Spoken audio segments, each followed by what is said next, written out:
Selamat datang kembali di sesi pendalaman kita. Hari ini kita kupas bab 5 ya. Fokusnya menarik banget, tanggung jawab bisnis.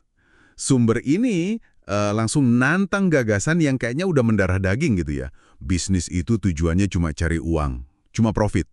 Tapi apa iya sesimpel itu? Nah, mari kita bedah bareng-bareng. Kita lihat argumen utamanya apa, terus gimana sih ide utamain pemegang saham ini bisa muncul, dan alternatifnya apa yang ditawarin? Siapa tahu lebih kena buat Anda. Oke, kita bongkar ya. Bab ini langsung nunjuk ke gagasan Milton Friedman tahun 1970. Gagasannya kuat banget. Intinya, tanggung jawab sosial bisnis itu ya cuma satu. Naikin profit buat pemegang saham. Selama masih ikut aturan main ya. Ide ini kedengarannya mungkin logis buat sebagian, tapi ternyata cukup baru loh dalam sejarah bisnis. Dan dampaknya besar banget. Sama Adam Smith yang sering disebut bapak kapitalisme itu. Smith kan mikirnya kalau tiap orang kejar kepentingannya sendiri, kayak tukang roti bikin roti buti jual gitu, nanti secara kolektif nggak sengaja masyarakat juga ikut untung. Tapi tekanan dari investor luar yang mungkin skalanya nggak dibayangin Smith dulu, itu mengubah permainannya. Dulu perusahaan itu banyak yang lihat dirinya kayak penjaga gitu, jaga keseimbangan banyak pihak, karyawan, pemasok, komunitas, ya sekaligus pemegang saham. Nah, pandangan Friedman ini cempitin fokus itu. Nah, kalau fokusnya jadi sempit banget ke pemegang saham aja, pasti ada akibatnya dong ya. Bab ini ngasih beberapa contoh nyata nih. Mungkin Anda juga pernah lihat atau ngerasain. Contoh paling jelas, soal gaji CEO dibanding karyawan biasa. Angkanya disebut di sini, dari sekitar 30:1 tahun 1978, jadi 271:1 di 2016 di AS. Wah, itu kan drastis banget ya perubahannya. Tepat sekali. Selain itu, disorot juga gimana praktek PHK massal. Itu jadi kayak strategi bisnis yang lebih umum gitu, apalagi sejak tahun 80-an. Jadi cara cepat buat potong biaya, biar laporan keuangannya bagus. Terus ada lagi taktik finansial kayak buyback saham. Itu loh, pas perusahaan pakai uang kasnya buat beli sahamnya sendiri di pasar. Tujuannya ya seringnya biar jumlah saham beredar turun, laba per saham kelihatan naik, harga sahamnya juga bisa naik. Nah, ini dikritik di sumber ini karena dianggap lebih mentingin angka jangka pendek buat pemegang saham, bukan investasi balik ke bisnisnya. Kayak buat riset, pengembangan, atau ya kesejahteraan karyawan. Penulisnya bahkan pakai istilah lumayan keras ya, kayak penyalahgunaan kapitalisme gitu. Sistemnya dipakai buat tujuan yang beda dari semangat awalnya. Analoginya juga menarik sih, pemegang saham itu sering kayak penyewa properti. Fokusnya ya untung jangka pendek aja selama nyewa saham. Tapi belum tentu peduli sama kesehatan jangka panjang bangunannya, perusahaannya itu sendiri. Nah ini yang katanya pelan-pelan ngerusak kepercayaan ke sistem, terutama di kalangan kelas pekerja dan menengah. Iya, analogi penyewa itu emang kena banget buat gambarin pergeseran fokus itu ya.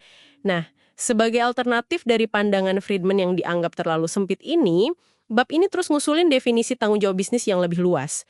Kerangkanya dikaitin sama ide permainan tak terhingga atau infinite game. Maksudnya, tujuan bisnis itu bukan buat menang dalam satu kuartal aja, tapi buat terus main, terus berkembang jangka panjang. Ada 3 pilar utama nih yang diajuin. Pilar pertama itu melindungi kehidupan dan kemauan. Wah, ini menarik nih. Artinya lebih dalam dari sekedar selamat di tempat kerja ya. Ini termasuk bikin lingkungan kerja yang aman secara psikologis. Jadi karyawan merasa dihargai, dipercaya, bisa ngomong tanpa takut, diperlakukan adil. Intinya manusianya dulu. Benar. Terus pilar kedua, memajukan tujuan mulia. Ini soal bisnis punya alasan ada yang lebih besar dari sekedar uang. Punya visi atau misi yang jelas gitu. Sesuatu yang ngasih makna, ngasih inspirasi buat karyawan, pelanggan, bahkan komunitas. Ini kenapanya perusahaan di luar profit. Dan pilar ketiga, menghasilkan sumber daya. Nah ini kuncinya. Profit itu tetap penting banget. Nggak ada bisnis jalan tanpa profit. Tapi di kerangka ini, profit dilihat bukan sebagai tujuan akhir. Bukan satu-satunya tujuan. Tapi sebagai kayak bahan bakar gitu. Hasil dari ngejalanin 2 pilar pertama tadi dengan baik. Sumber daya ini yang bikin perusahaan bisa terus melindungi karyawannya, terus majuin tujuan mulianya, jangka panjang. Penulisnya narik paralel nih. antara tiga pilar ini sama cara negara idealnya berfungsi.